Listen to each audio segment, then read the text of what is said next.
Hi everyone, and welcome to the first video of the new year. I hope you all had a wonderful holiday season, unlike yours truly that was bedridden and really, but I mean really sick for 2 weeks straight. But the positive spin of all of that is that I got me a lot of time to do some crack-a-lackin' thinking, and I am determined to make some legit positive changes to my personal life this year. And because I had so much time to think about them and write them down, I decided why not share these 10 easy ways that you can change your life for the better in 2020 so we can do this together. I mean, if I'm doing great, I want you to do great too, okay? Number 1. Set 3 new personal policies. Now, the first time I heard of personal policies, I thought this be some voodoo stuff that doesn't work, okay? It's just a weird, more fancy term to use for setting boundaries and saying no. Here's the thing, for a lot of people, saying no politely or putting your foot down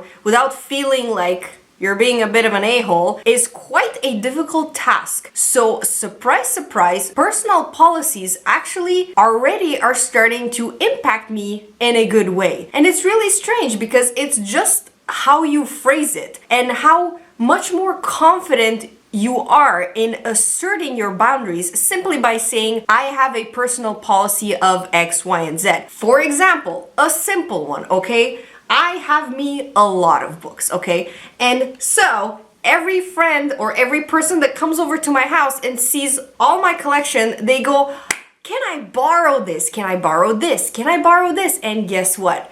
99.99999% of the time, either they never return my book ever, like 20 years, yo, where's my Alice in Wonderland? Or number 2, they return my book and I'm like, did you read it while you were taking a poop? Why is it so disgustingly wrinkled and torn and highlighted? I mean, this is the cause of much stress in Granny Anna's life. So, personal policy. Now, whenever people ask me, oh, can I borrow a book? I say, you know what? I have a personal policy of not borrowing my books. Sorry, it's my policy.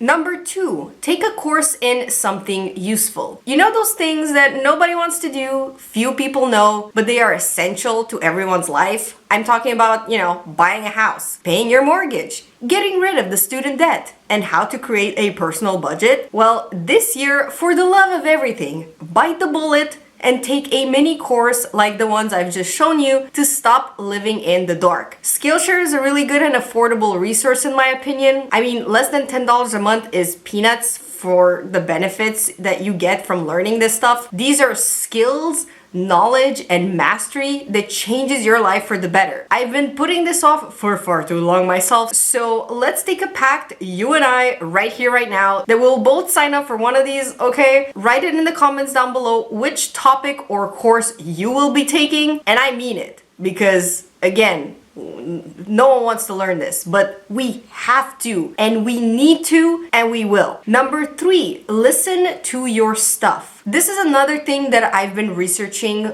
a lot lately because of all the Marie Kondo, minimalism thing that's been going on. What you have in your environment actually sends out messages to you, and the things you possess, the more things you possess, the more messages and therefore the more stress and pressure is being brought your way. For example, I'll use my books once again. Because I have so many, every time I pass by my library, I kind of feel guilty and bad because I realize the message they're sending me is read me. Read me. You haven't read me. Read me. Anna, read more. The dishes. Anna, wash me. Anna, wash me. My clothes. Oh my God, Anna, we've been in this basket for a week. What I plan on doing is significantly reducing the amount of stuff I have. Even though I live in a really tiny apartment, you'd be surprised how much junk accumulates over the years. It's time to cater the message we receive when we get home, because it has a huge impact on our mental health,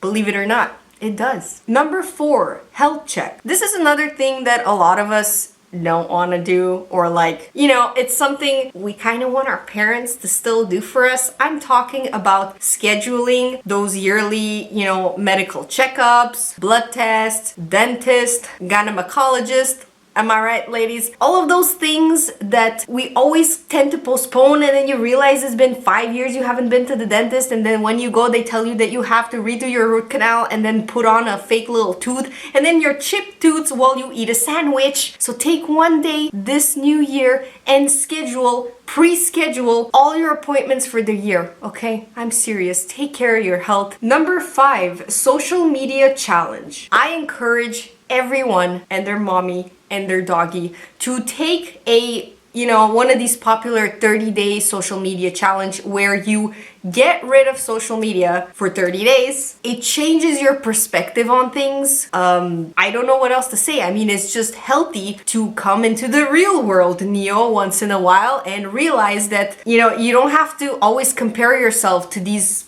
highly edited pictures or highly edited homes and then come home and not like what you have or feel less than. I mean, social media can be very good for motivation.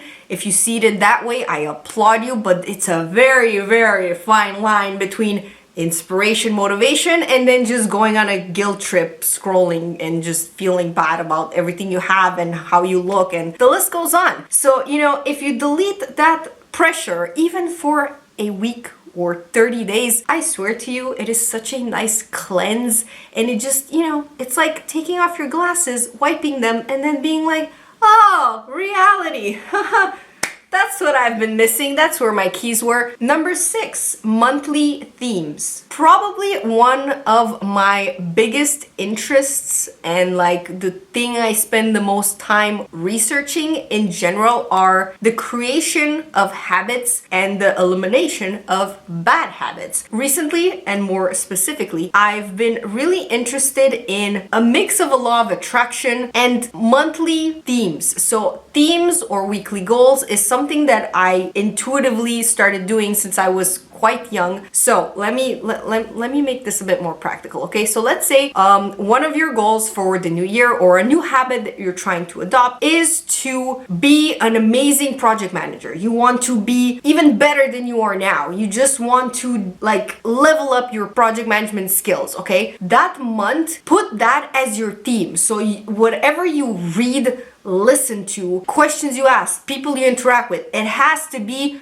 PM related. Make that new habit or that new goal or whatever you want to improve, make it a theme for a month. I suggest a month because it gives you enough time to literally oversaturate yourself with everything and anything related to that one thing. Number 7, define success. One very simple way to really, really change your life in 2020 is to take 5 minutes and in your head, or better yet, on paper, write down what your definition of success is. I feel like the more we age, the more we get into, the daily chores of daily life or whatever, we tend to assimilate and just grab pieces of success from others around us or from, again, social media or from movies or from our parents or grandparents or friends, and we forget what's our perspective, what's our view of success. Like, if I get a house, if I get a baby, does that mean I'm successful? And then you will realize that the more you look at it, you're like, wow, I've been rushing to, buy a house like a maniac, but I don't want to buy a house. I genuinely don't think that having a fancy house is really my definition of success. My definition of success is, for example, just renting a 1-bedroom apartment, but then traveling the world with all that money that I would have just put in a house. Number 8, guilt tripping. Now, this one has been bothering me for years. Please, please, please limit yourself to having this year and the upcoming years 1 to 2 max causes that you personally believe in or that you feel some sort of pull and drive and just purpose to make a difference in. What I'm talking about is sustainable fashion. That is your cause.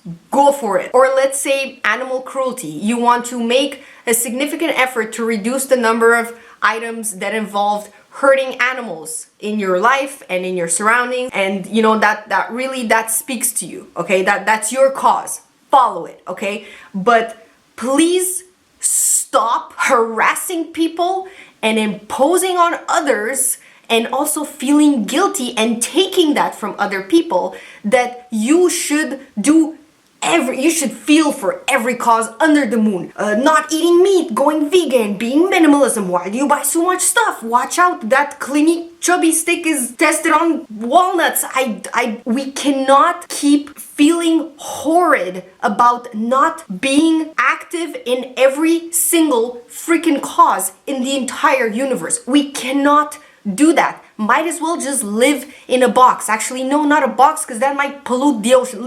Just live in a cave. Listen, I'm not an angel. I'm not floating or levitating or being better than no one is like, oh, okay, no one. Except maybe Jungkook or Namjoon. But that's another topic for another video. Bottom line, be kind. If you want to encourage people to join your cause, something you believe in, do it respectfully. Do it in an educational manner, not a bullying manner. And I swear the world will be such a much better place. Enough of that rant. Yeah, I hope you enjoyed that one because I'm very passionate about that one. Haha. Number 9, if you wouldn't trade places with them, don't take their advice. Much like I recommended that you look around your room and see what messages you get from your environment, I also recommend you look around the people in your life and revisit whose advice are you taking, and then make a conscious decision to be like, you know what, I appreciate that person's advice, but I'm not gonna take it because I wouldn't trade places with that person. And finally, number 10, and possibly my favorite, why so serious? In 2020, I would encourage you to make a conscious effort to listen to more comedy shows, and not new ones, old ones, when you can actually make a joke and no one gets offended.